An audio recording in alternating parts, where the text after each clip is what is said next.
And before we get started, I want you to know that you have a 7-page document titled Container Gardening. It should be, if you've already gotten your packet with your book, it should be in there, or it may have been emailed to you, and if it hasn't been, it will be. But that 7-page document is going to have more information than I'm going to give you here. So there will be more details that you will see in that document. Now that we've talked about how to choose a site for your garden and how to make a gardening plan, you might be thinking that you don't have as big an area as you'd like, or that the spot you've chosen doesn't get 6 hours of sunlight. Well, the alternative you might use is to grow your garden in containers, or you might want to use both ways to garden beds and containers. It's up to you. Let's see. In some ways, container gardening is just like gardening in the ground. Many of the same plants can be grown. The growing season is the same, and the plants will have the same sunlight requirements. So when you look at that crop chart, you'll know that it's good for your plants in the ground or for containers. But there are differences. Containers will dry out more quickly than a garden bed, so you'll have to water more often. You might need to fertilize more often because the nutrients may leach out of your soil. So halfway into the growing season, you may want to fertilize again. But you can find information on how often you need to fertilize, and that we'll be talking about that in coming sessions. You also want to think about the soil you're putting in your containers, because you want to be sure that it will drain, because you don't want those soggy roots. I think Frank told us that when we saw that garden in the puddle. Next slide. So just as when we garden in the ground, we want our plants to be healthy and productive without coddling them every day. And here I'd like to say that I do coddle mine every day that I'm home. I'm just confessing now. We want to plant them according to suggested planting dates and depths. We want to choose a good variety for the container, say a bush cucumber instead of a vining cucumber. You aren't going to want to grow watermelons in pots. You might want to, but it's better if you don't. You also want to give your plants the right care with water and fertilizer and pest management. You'll hear more about water and fertilizer and pest management in coming sessions. Next slide. So one thing to consider is what you'll use for containers. 5-gallon buckets are great for a tomato plant or a cucumber plant. You can be creative when choosing containers. Lettuce can grow in an aluminum roasting pan, like one you might use at Thanksgiving. You can even use a bag of soil if you like. The bag will be your container. You'll lay it down, you'll cut holes in the top of the bag, and you can plant your plants right in there. One thing to remember about those plastic pots is that they get very hot in direct sunlight and will dry out. You've also got to make sure that there's a hole or holes in the bottom of the pot so water can drain. You can use almost anything. These Rubbermaid containers, lots of different things you might already have. Next slide. Here you can see some good plant choices for container gardening. You can choose plants for the quantity you can produce in a container or for quality, like salad greens and herbs, something that you don't need tons of at one time.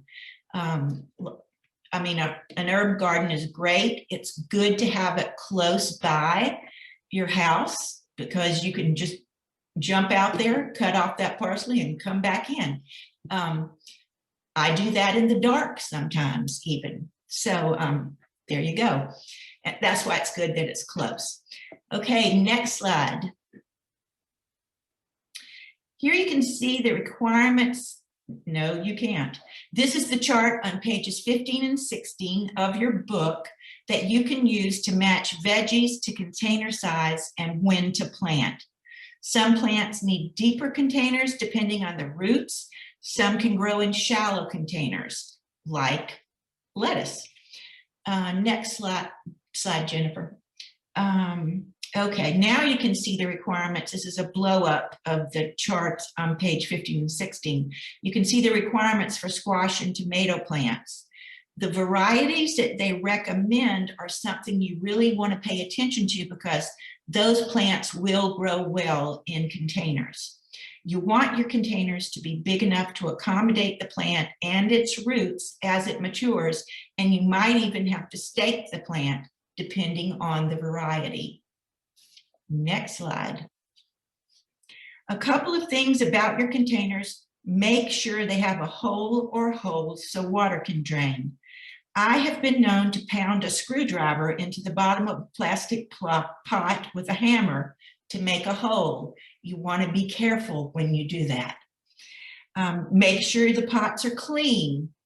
And then this last thing was really news to me. Ever since I was a child, I have been putting rocks in the bottom of any pots I planted.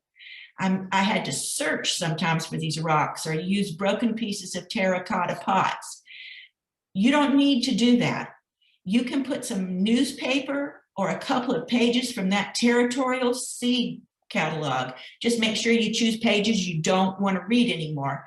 And you can put those over the holes in the pot so you won't lose the soil.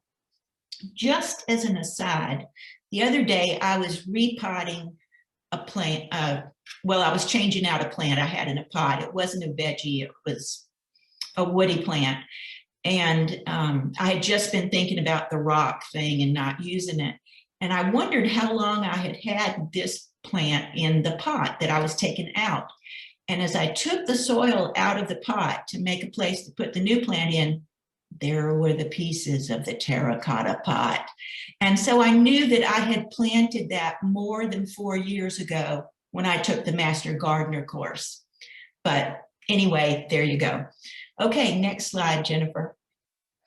Finally, here are photos of a tomato plant which grew in a pot on my back deck because that's where the sunshine is.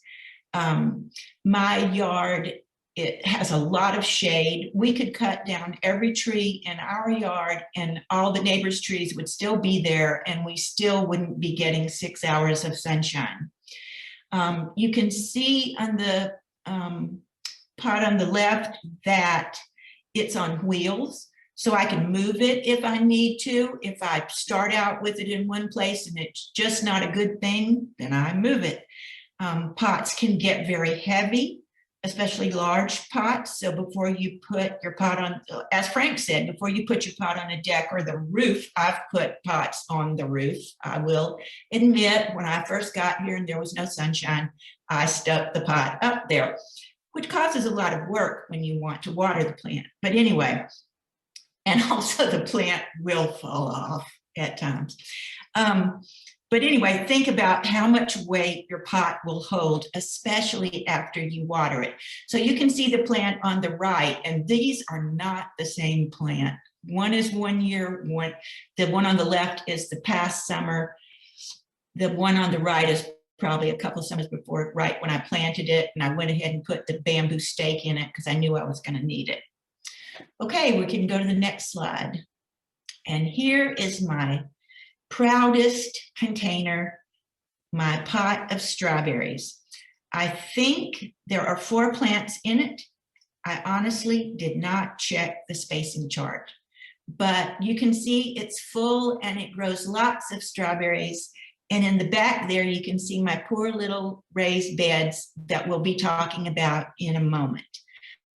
Next slide, Jennifer. And this is my bowl of lettuce. I scattered those really tiny little seeds over the soil and I practically didn't even cover them. And there's my leaf lettuce.